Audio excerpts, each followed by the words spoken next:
Assalamualaikum dan salam Nadi Ilmu Amalan Membaca. Saya Anis Syafia binti Mat Kamal, pelajar tahun 5 UKM dari Sekolah Kebangsaan Jawi, Pulau Pinang dan menjawat jawatan sebagai pengawas pusat sumber sekolah. Membaca buku adalah salah satu dari hobi masa lapang saya. Daripada banyak buku yang telah saya baca, ada sebuah buku yang telah berjaya menyentuh hati saya, iaitu buku yang berjudul Sejalur Cahaya di Alam Gelita, karya Islawati.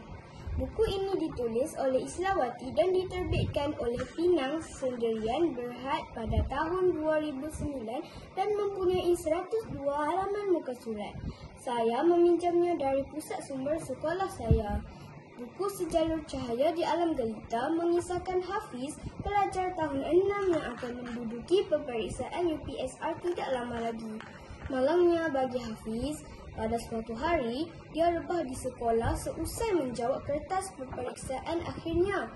Dia dibawa ke hospital dan disahkan mengidap penyakit glaukoma yang menyebabkan dia buta selama-lamanya.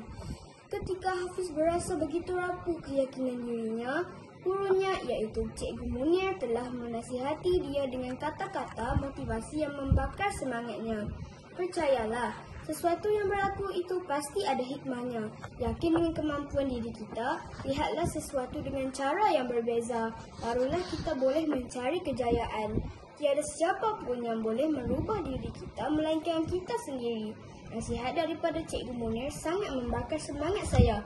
Kawan-kawan, andai kita ingin berjaya, kita perlulah berusaha dan perlu yakin dengan diri sendiri. InsyaAllah Tuhan pasti akan membantu kita.